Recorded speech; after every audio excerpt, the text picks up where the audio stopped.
Good evening. Our news summary for this Tuesday, the 4th of August. Registered farmers are now benefiting from a government subsidy of up to 30% on animal feed, following the implementation of a cabinet-approved measure that came into effect on the 1st of August. The subsidy, announced by the Minister for Agriculture, Wallace Cosgrove, also covers selected slaughterhouse services for registered farmers.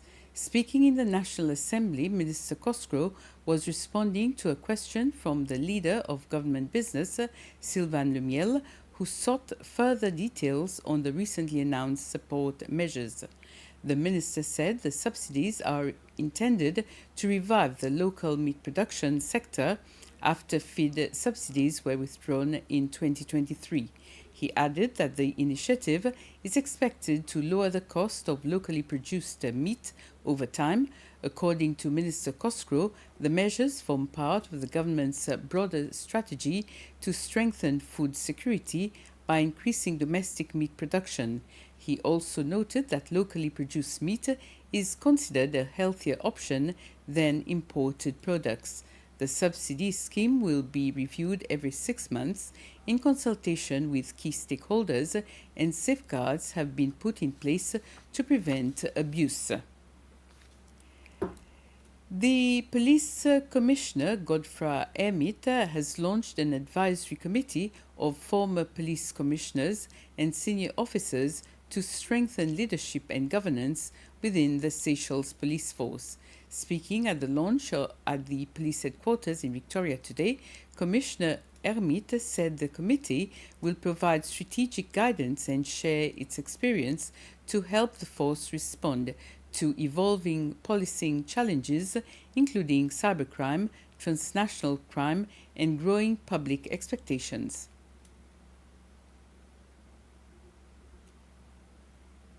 The knowledge you have gained over the years is an invaluable national asset which cannot be left to waste, whilst Seychelles suffers from criminal activities, public disturbances, traffic infringements, and other social ills.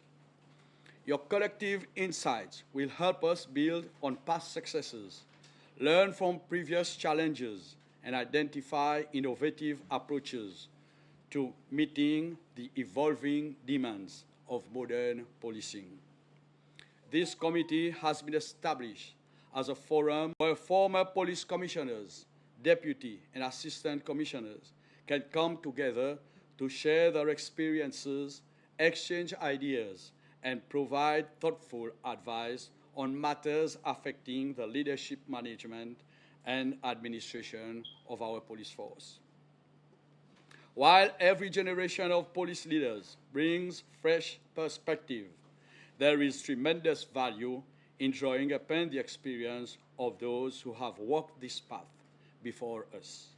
This committee represents a bridge between our proud history and our future aspirations. Seychelles has welcomed new diplomatic representatives from Venezuela, Malta, and the Russian Federation as they begin their respective missions to strengthen bilateral relations with the country.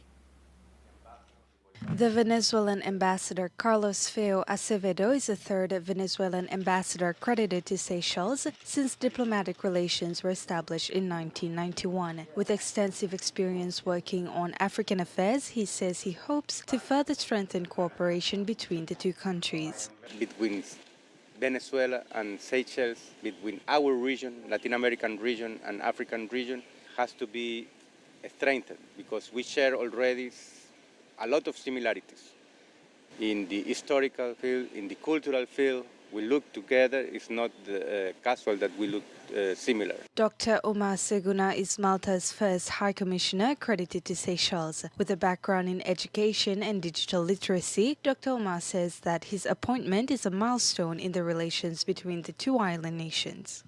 It's my privilege to serve the country and also shows the commitment also of my country to the Republic of Seychelles as well, and vice versa. I mean, the bilateral cooperation between the countries. Russian Ambassador Kirill Sokolov was the last to present his credentials to the president. His appointment comes as Seychelles and Russia marks 50 years of diplomatic relations established in 1976. There was a visit of the Seychelles delegation to Russia, to St. Petersburg and Kronstadt for the International Forum Fleet 2026. And the Memorandum of Maritime Security has been already signed. What is under discussion that it is an intergovernmental agreement on the calls of the Russian warships to the ports of Seychelles. But there is a hope that it may be signed during the Russia-Africa summit in October, when the president of Seychelles is coming to this summit with his delegation. Following their meeting with the president, the three diplomats also met with Vice President Sébastien Pillet as part of their first official engagements in Seychelles. The United States has reaffirmed its long-standing friendship with Seychelles through the presentation of a commemorative plaque marking 50 years of bilateral relations between the two countries. The plaque was presented to President Patrick Emini by the new Chargé d'Affaires of the United States, Christopher Green, during his first official meeting with the head of state. Mr. Green explained that the plaque was a farewell gift from his predecessor and serves as a symbol of the enduring partnership between Seychelles and the United States. Mr. Green also took the opportunity to outline some of the priorities of his tenure, including continued cooperation in maritime security and effort to combat drug trafficking. We talked about our mutual interest, one of them being drug demand reduction and helping to reduce drugs in society. And I assured him that we would be a very strong partner in this area. We have also recently been negotiating AXA agreement to improve the cooperation between our militaries. We will continue with all programs that my predecessor was working on, and I have only just arrived, but I look forward to meeting all of these constituent groups, including youth groups, and continuing to try to foster an American corner here in the Seychelles that can be sort of a platform or focal point for engaging with the public and engaging with youth groups in strengthening that relationship. The Public Utilities Corporation, PUC, says investigations are continuing into the power outages that have affected customers in Océtoile and Glacy over the past few days. According to the utility, technical teams are working to identify the source of the fault, but locating the exact cause has proved challenging. PUC says every effort is being made to find a lasting solution to restore a reliable electricity supply to the affected areas. The corporation has apologized for the disruption and thanked customers for their patience and understanding while their investigation continues. And this brings us to the end of this news summary. Have a very pleasant evening.